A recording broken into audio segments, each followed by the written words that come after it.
Chapter 5.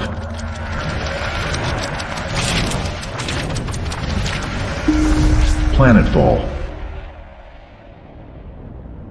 The CSA never threw away anything that it could use, and even though faster and better ships had come along since the Resolute's hull was laid down, it was kept in service, gaining weapons upgrades and durasteel plating like barnacles.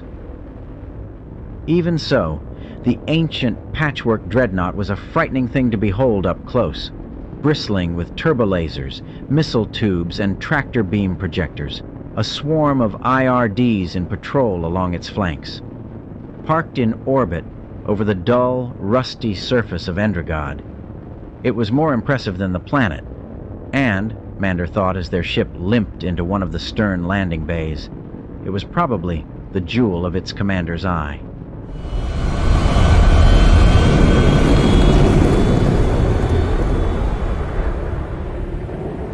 They were met by a squad of CSA security, headed up by a young IRD pilot with sharp features and a stern expression.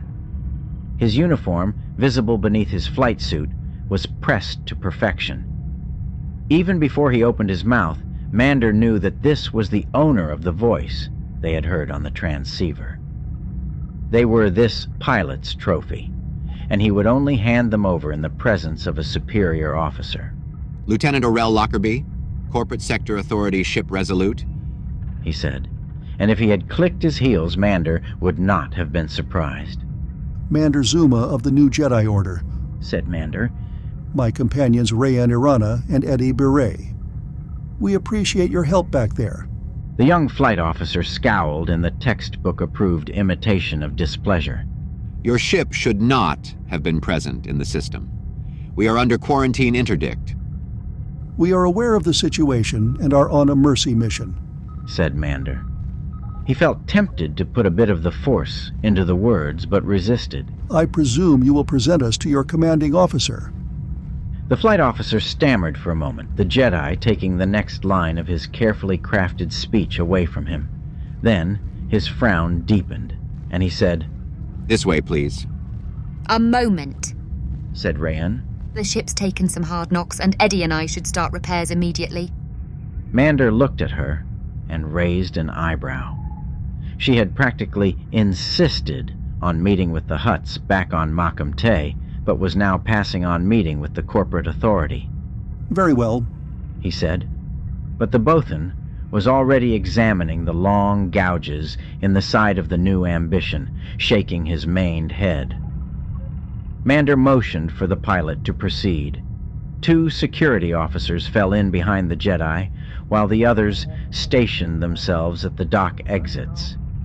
As he walked, the flight officer punched information into his wrist datapad. Mander knew there would be little small talk. The interior of the CSA ship was spotless, of course. The halls patrolled by mouse droids searching for any speck of dust or hint of the untidy. There was no doubt that this was a warship, though. Distant klaxons sounded for drills, speakers belched out muddled basic, and the personnel, all neatly uniformed and used to sudden inspections, moved about with purpose. No one gave a robed Jedi following an officer fresh off the flight deck a second look. 3 long hallways and a turbo lift later, Mander was ushered into the command conference deck.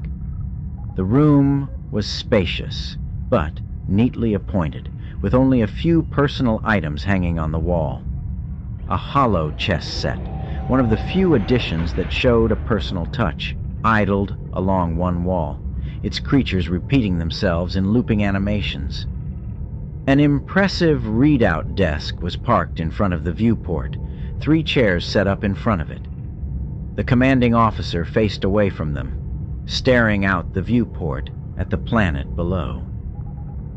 The planet was a swirl of reddish-brown clouds, but a major storm blazed like a white scar across its northern hemisphere. Lieutenant Orell Lockerbie reporting, Commander, said the flight officer, saluting, and Mander was sure this time his heels clicked. I've brought the Jedi from the surviving vessel. Thank you, Lieutenant, said the commanding officer, and turned to regard them both. She was a tall young woman, her blood-red hair pulled back in a stern bun. Her uniform was regulation issue, but its creases were pressed to vibro knife-edge sharpness. This one had risen far and fast in the meritocracy of the corporate sector, Mander thought, and wondered if this was a first command for a capital ship. She pressed the glowing symbols on the translucent desktop and said, "The other vessel?" A Gutrock 720 light freighter retrofitted as a raider, responded the flight officer. It was destroyed in the engagement. It belonged to the Bomu clan, if that helps, said Mander. Rhodians. I don't suppose there were any survivors to question. The commanding officer gave Mander a stern look, then said, "Good job, Lieutenant. That will be all." Lockerbie saluted again and retreated. Mander wondered if they had done a time study to calculate how much profitable work was lost due to saluting, and if the commensurate increase in better discipline merited it. Knowing the CSA, someone probably had. Lieutenant Commander Angela Kryn, said the officer. In command of the CSA ship, Resolute, and overseeing the quarantine on Endrigard. Mander Zuma of the New Jedi Order, responded Mander, hands folded patiently in front of him. My companions are currently checking out the damage to our ship. We would like to thank you and your pilots for the timely rescue out there. You were lucky, said the commander. We don't run as many deep patrols as I would like. Fortune favors the prepared mind, said the Jedi. We were aware of the situation on Endrigard and trusted that if we had difficulty, your well-organized and well-equipped forces would be able to come to our aid. The corner of Commander Kryn's mouth tugged slightly in what Mander could only ascribe to bemusement. She motioned for the Jedi to take one of the seats and settled herself down across the table from him.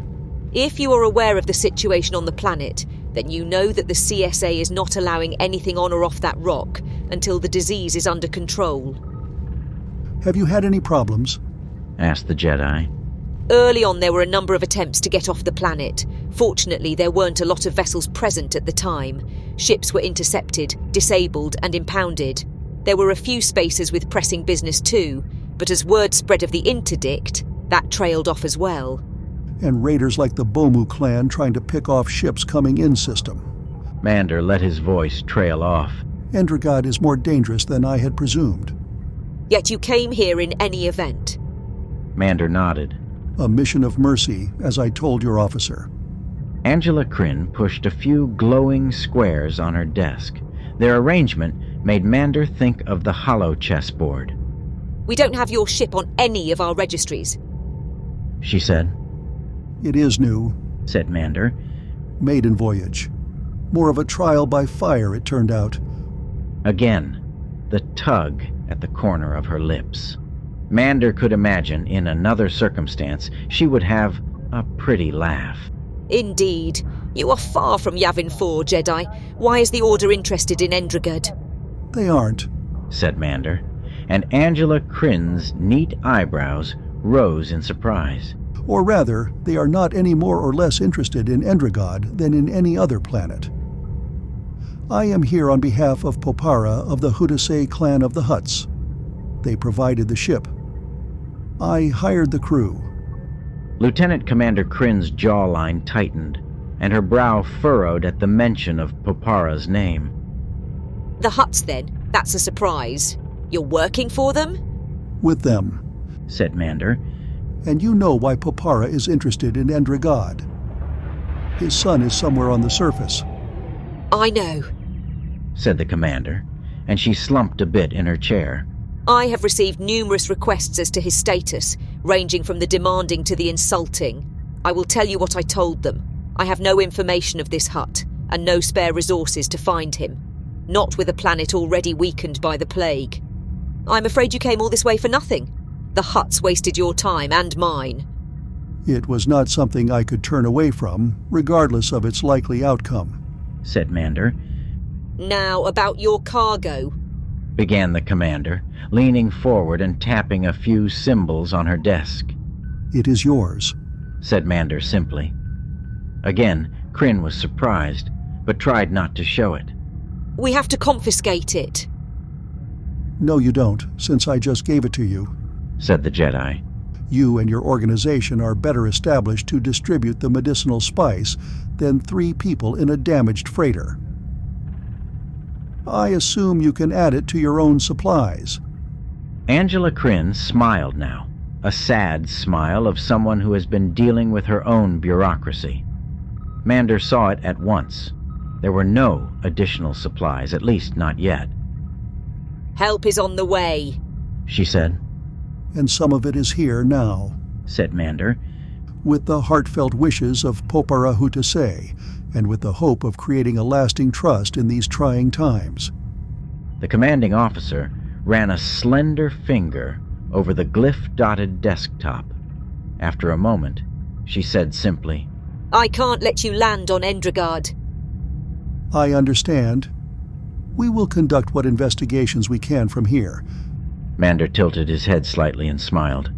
We can provide some support, in particular in repairing your ship. Payment in kind for your donated spice. That is greatly appreciated, said Mander.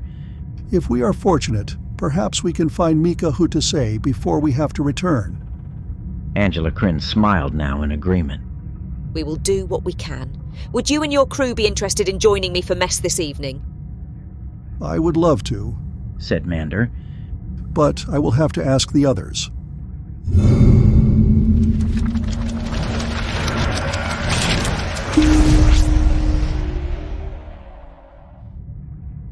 You did what? Said Rayan, her face flushing to a richer blue, her bruised eye taking on a violet hue. They were standing in the crew lounge of the new Ambition. Eddie had one of the gyros disassembled on the table and was going over it with a fine-tipped vibro pick, pulling away the worst of the scorched metal. I gave her the spice, said Mander. After all, that is one of the reasons we came here, to help relieve the plague. That was our only bargaining chip, said Rayan. And you gave it away at the very start. It was not as if they would let us keep it, noted Mander. He had returned to the docking bay to find that Rayan Irana was already in a tense standoff with Lieutenant Lockerbie and the security squad. She was adamant about not letting the CSA on board her ship, and only relented when Mander gave the approval to offload the cargo. Polite security team members cleaned out the cargo in record time and retreated to their positions at the doors. They also have been more helpful in giving us supplies and equipment, said Eddie, slipping on his data goggles and grimacing at the readout. I think you sufficiently convinced the commanding officer that we are not raiders ourselves. Did you voice her? Asked Rayan. Voice her? Replied Mander, looking perplexed. You know, voice her, Jedi hoodoo, mind tricks. She made a theatrical wave of her hand. Tell her. You want to let us land on the planet or something like that. And then she agrees and we go off. Did Toro tell you we can do that? Asked Mander. I saw it in the holo films, said Rayan. She watches too many of those, Eddie put in. It doesn't work quite like that, said Mander. So it's a myth, said Rayan. Jedi can't do that. It is no myth, said Mander with a sigh. But it is not as easy as you portray it. So you can't change people's minds? Rayan pressed. We can, said Mander patiently. But there are consequences. A person's mind will be changed and their immediate actions will be influenced, but it has a long-term effect as well. If it is as simple as getting past a guard or encouraging someone to share information, the damage is minimal. The guard will probably not think about the situation again, or will blame it on a lapse of attention or judgment. We use it to avoid fights or gain information. But when you try to move someone to do something they don't honestly want to do, they rebel. And they won't do it. said Rayan. Worse, Said Mander. they will. And then the effect will spiral further as they unconsciously seek to justify those actions to themselves. And that is hard on a lot of people's minds. It is like an avalanche started from small stones. Your very presence bothers them, since something went wrong when you last saw them. Sometimes using it again against a target will remind them they have been subject to the effect previously with unpleasant consequences. The Jedi seek not to do damage, so we use the mind tricks, as you call them, only sparingly, and usually on individuals we don't think we're going to encounter again. We don't know how long we're going to be here, so no, I did not voice her. Does it feel like anything? Pressed Rayan. Would the person know if it had happened? If you're asking if I have used it on you, the answer is again no, for all the reasons I previously mentioned. Said Mander. Free will, for all its problems, is easier to work with. When it is attempted, and yes, Jedi are trained to resist this sort of thing, it feels like a pressure against your mind, like a wave passing over you. An impulse, a strong desire, a random thought. And if you are subject to it, when the wave passes, you have little knowledge that it struck in the first place. Rayan looked at him long and hard and said, So what you're saying is that you didn't voice her? Mander let out a deep sigh. And on that note, you are invited to the commander's table for dinner. He gave her a smile. Rayan did not return it. No. Mander blinked. No. Any reason? I don't like the corporates. She said. You didn't like the Hutts either. Mander said. But it did not stop you from meeting with Popera. That's different. Said Rayan. The Hutts are treacherous, but you can count on them to be treacherous. The corporate sector is completely by the book, and when they feel they are right, according to that book, there is no stopping them. One of the reasons I was keeping them off the ship was to give Eddie a chance to pull the navigation unit offline. I didn't want their slicers getting the coordinates for the Indrexu spiral. Before we get a chance to sell them. Added the Bothan.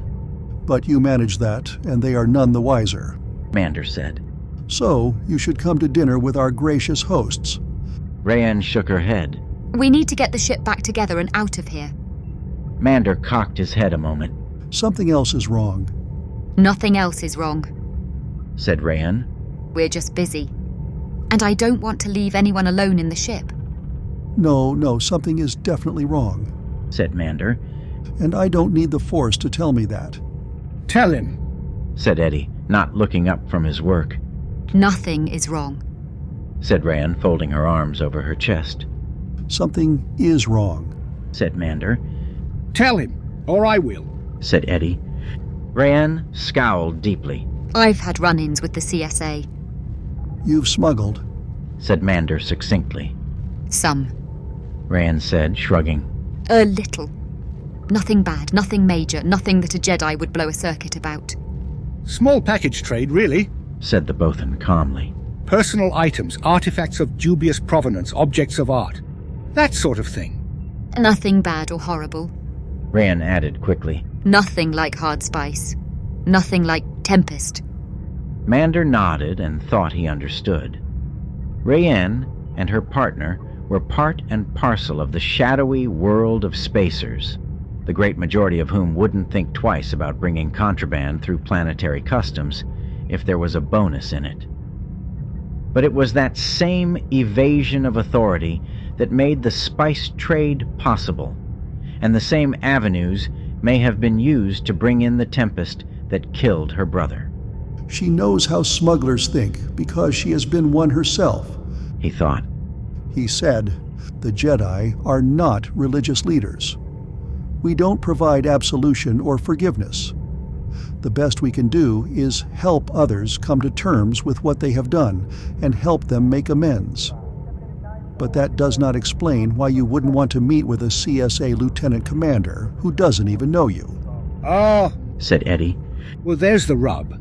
The original ambition, started Rayan. The one probably being sold for scrap on Kioran to pay for the docking fees, Clarified Eddie. the ambition was, Rayan continued. for lack of a better word, damaged as a result of escaping a CSA corvette. Conveniently parked behind a moon near a rendezvous point. Her cheeks flushed dark again. Ah, Mander mimicked Eddie. I understand. And even though it is unlikely that anyone will make the connection, you aren't sure if you are in a database somewhere, the information just waiting to leap onto Lieutenant Lockerby's datapad and surprise you. That sums it up. Said Rayan, but she didn't look up at the Jedi. The Bothan let out a small cry of triumph as he pulled away a particularly stubborn gasket, now reduced to a tattered black mass. Very well, I will be dining with Lieutenant Commander Angela Kryn, said Mander. and if your name comes up, I will take note. In the meantime, though, I intend to avail myself of the hospitality her command offers, and try to persuade her that she should trust us enough to let us go planetside. 3 days. I think 3 days should do it, one way or another. we can get things operating in 3 days. Said Eddie. If we can get the parts, tender our regrets to the good commander, He added to Mander. and both of you can leave me to my work in peace. Indeed. Said Mander Zuma. I think it is time to renew my research in CSA standard operating procedures.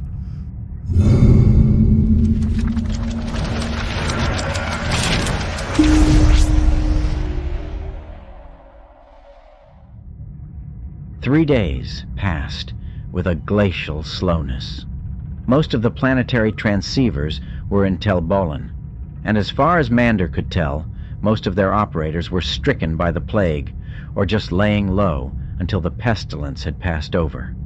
From what little Mander could gather, general society, always a rough-and-tumble affair on mining planets, had collapsed entirely in the wake of the disease. Looting and fires were common.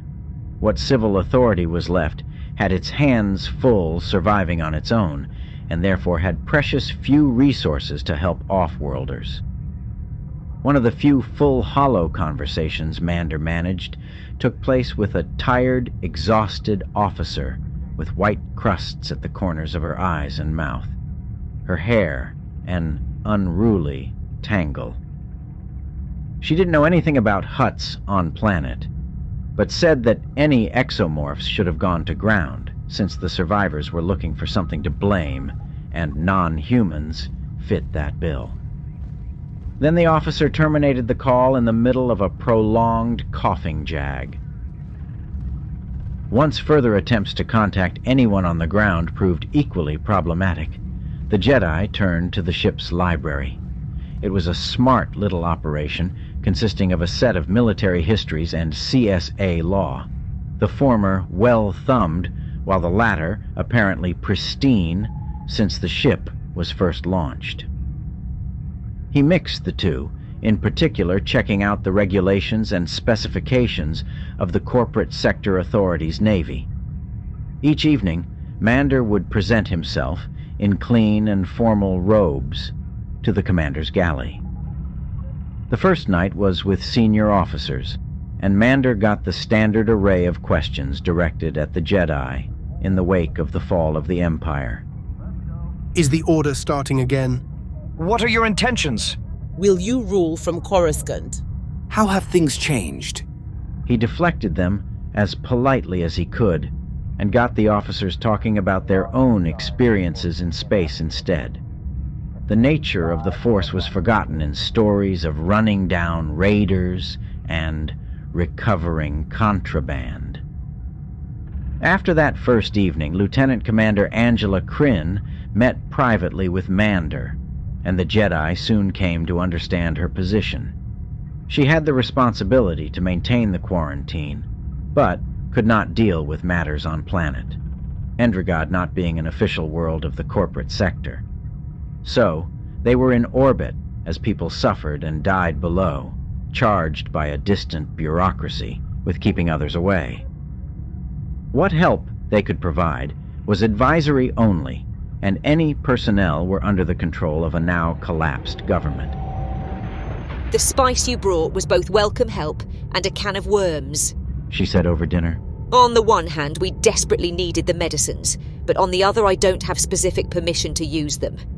Surely, even the CSA can see the wisdom that such an opportunity presents, having the medicine, if from an unexpected source, said Mander. You would think so, said Angela Kryn, moving her meat around in its gravy idly. But in reality, the wheels of bureaucracy spin slowly but fine. The supply officer tasked with delivering the CSA-authorized medicine from Darun blew a gasket when I sent him word that yours had arrived. He had been assuring me that there was not enough medicinal spice at hand to cover a planetary emergency, and he needed approvals to access the surplus stock. She shook her head. And this was while 1 in 10 people on Endrigard were dying. I hope that our contribution can have some effect, said Mander. Kryn popped a morsel into her mouth. It already does, though not the way you'd expect. As a result of your shipment, suddenly the floodgates have swung wide and sufficient amounts of medicine should be arriving by week's end. In military terms, you gave them a good hard kick in the pants. Have you distributed the spice we brought? Asked Mander. Angela Kryn's face darkened slightly. They are still checking it over. It is a standard issue, broadband soporific with strong antibacterial and antivirus properties, but it is very high grade. Any idea where it came from originally? You would have to ask Popara, said Mander. I don't think we're his favourite people, said Kryn.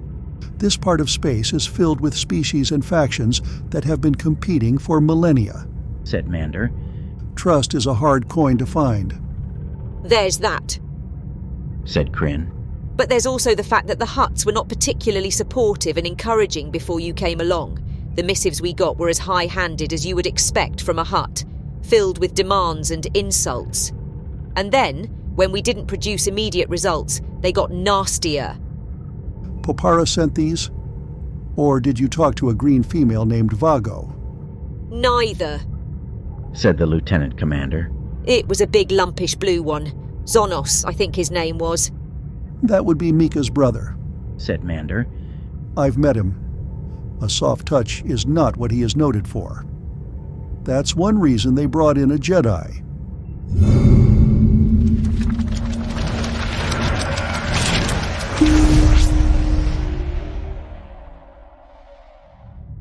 Later, in the new ambition, Mander related the events of the dinner to the others over a mug of Carlini tea. The Bothan was checking over the parts list against the schematic, while Rayan debugged the latest software install. Do you think Zonos is just an oaf, or is he trying to get his brother killed? Asked the Bothan. It could be both. He certainly gave me a wink and a nod that Mika's safety was not a priority for him. And if his younger sibling doesn't come home, then that leaves more of the family business for him. What I find curious, said Rayan, swiveling in her chair away from her station, is the amount of time you spend with this commander. Doesn't she have a planet to protect? She does, and it is obvious that it troubles her, said Mander. She's by the book, I'll give you that. But she's also smart enough to see that the book doesn't cover every situation, even though she keeps trying to make it do so. The CSA is a large bureaucracy, and it takes a long time to turn large things and head them in the right direction. Are you talking about the CSA or Popara the Hutt? Asked the Bothan. Both, perhaps, said Mander, staring into his mug at the dregs of his tea. I don't need the Force to feel her frustration. But all the same, I want to be off from here as soon as possible. How are the repairs? The Bothan smiled broadly. Every time you have dinner, we get a delivery of more supplies that they just happened to find. I think we'll be ready by tomorrow, local midnight or so. Good, said Mander. I hope that I can convince her to let us land. It is out of the question, said Kryn the next evening. She was in dress uniform, and her hair was in a tighter bun than normal, not a hair out of place. Mander, for a moment, thought it was for him, but he soon discovered that she'd been on the transceiver, reporting to her superiors about the quarantine, and in particular dealing with the complaints of a local bureaucrat from Darun. Her eyes were a little haggard, but her jaw was firm and set as she shook her head. "You will have to distribute the medicine soon," said Mander. "Even the CSA bureaucracy can't hold it up that long. Let me volunteer the ship as a shuttle for supplies and medical personnel." I'd like to, but no, said the commander. We have sufficient shuttles at our will when the remaining supplies get here. It is one thing to redirect scrap Durasteel for a private freighter that did me a favour. It is another to countermand direct orders. And that's what I have. A direct order to chase down anyone who tries to break quarantine, going in or coming out. "With what support you have," said Mander. With what support I have, she said, handing him a glass of emerald wine and offering a toast with hers. May you have a safe and uneventful return home. "May we all have safe and uneventful trips," replied Mander.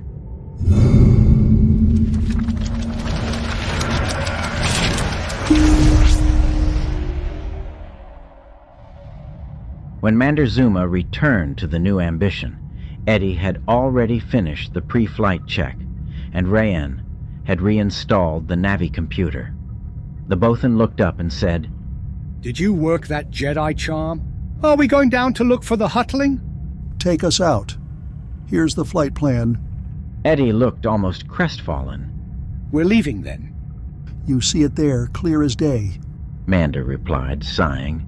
"Apparently our lieutenant commander spent most of the day dealing with very officious types and was not in the mood to waive a few rules. Head over the pole of Endrigod and make for the sector where we met the Bomu raiders." Eddie growled and closed the hatches, securing the last piece of equipment as the deck officers cleared and evacuated the bay. Rayan fell into one of the crash chairs while Mander settled himself in. I'm sorry, she said. but I did tell you these CSA types were stiff-necked. Mander said nothing, just leaned forward in his seat, lacing his fingers. The force shield, holding back space, flickered out, and the new ambition left the Resolute.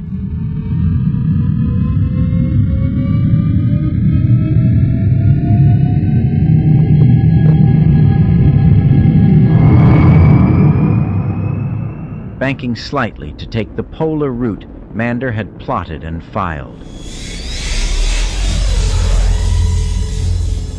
The planet cast the dreadnought in deep shadow, and beneath the Resolute, the city of Tel Balin was a muddle of indistinct lights.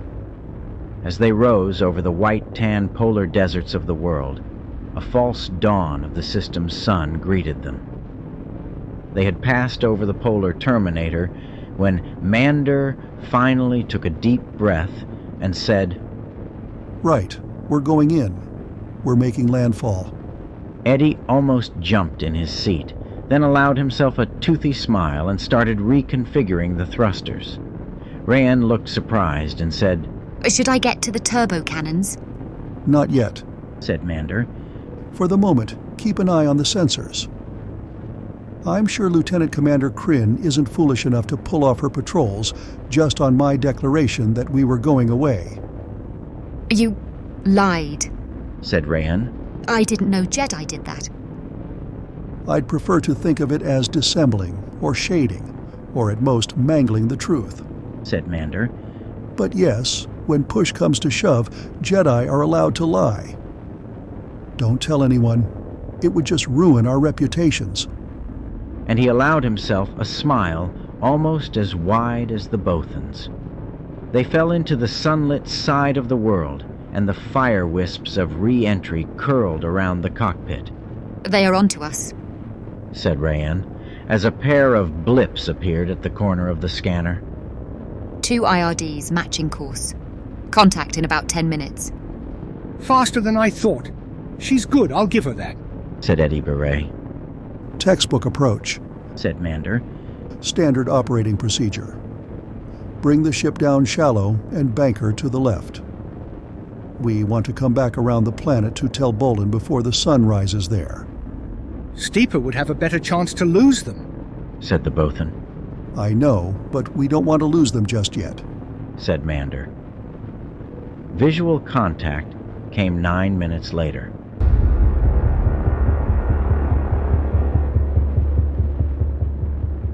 A pair of IRDs, similar to the ones that had blown up the Bomu Raider. The transceiver crackled, and a voice that sounded very much like Flight Officer Lockerbie snarled, "Attention, new ambition. You are in violation of interdicted space. Pull up and return to the Resolute, or we will be forced to open fire."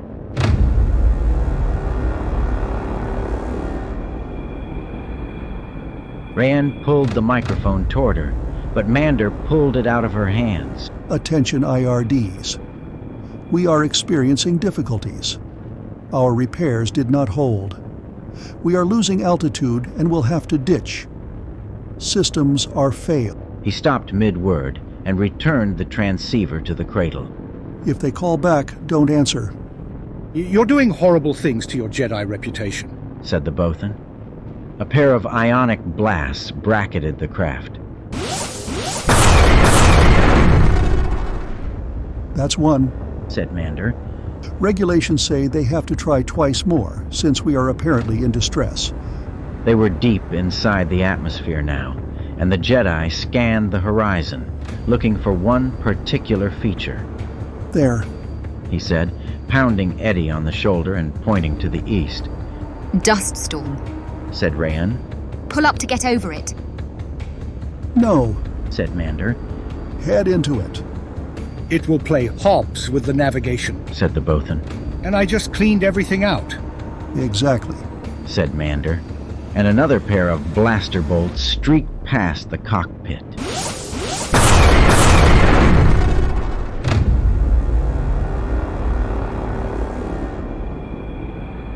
"That's two. They won't wait as long to fire the third, and then all bets are off."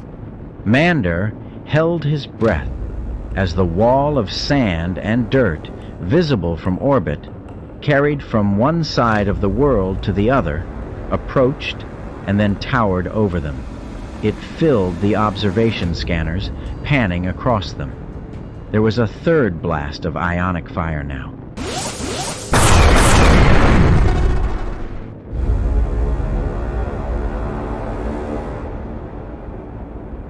But Mander didn't even pay attention to it. Another couple of seconds, and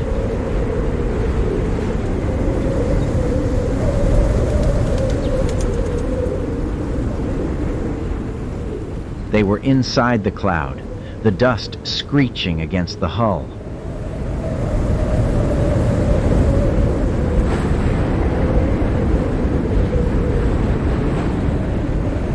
Eddie cursed, more for the damage done to the finish than any real effect on the ship's structure. Around them, the storm licked at the engines and coated the flight surfaces. The sky lightened, and a string of bolts laced around them, but none of them hit.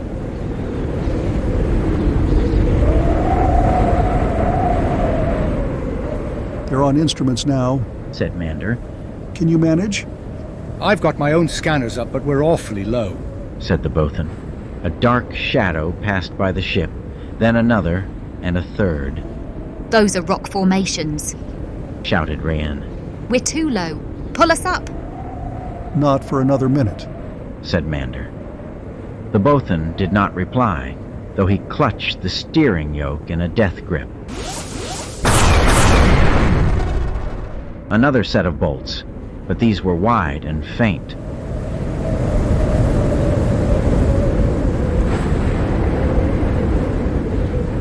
Then the sand started to diminish, and they were clear of the leading edge of the storm, and there was a mesa wall, dead ahead of them.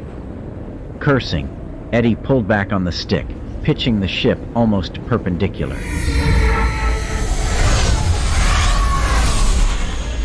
They cleared, but as they topped the rise, the IRDs caught sight of them again. They closed, their forward-facing guns blazing. One of the IRDs smoked along the side as a concussion missile fired.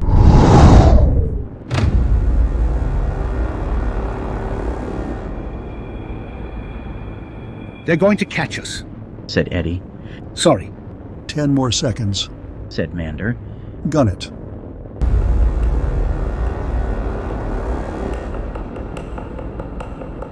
The new ambition screamed as it lunged forward. The concussion missile was fast, but the chunky Swantek's engines were more powerful, and it fell away behind them. The two IRDs could have redoubled their own speed, but instead they pulled up almost vertically, heading for space. The three in the cockpit let out a long sigh, and Eddie tried to bank the sand-clogged engines. What just happened? Asked Rayan. Standard operating procedure, said Mander. The IRDs have air-breathing capacities, but maintenance rules say they can only spend so long in a planetary envelope. Failure to do so would result in a notation on their personal record. Rayan looked at the Jedi and said, You said you were reading their manuals. You knew that was there. I knew something was there that we could use, said Mander. Even so, I think we'll need to keep a low profile once we get to Tel Bullen. Eddie, if you can find some dry wash close enough to the city that we can reach it by cargo skiff, but beyond their normal scanners, I would be much obliged. Done, said the Bothan. And let me be the first to welcome you to scenic Endrigarden. After this landing, everything else that happens will be smooth sailing.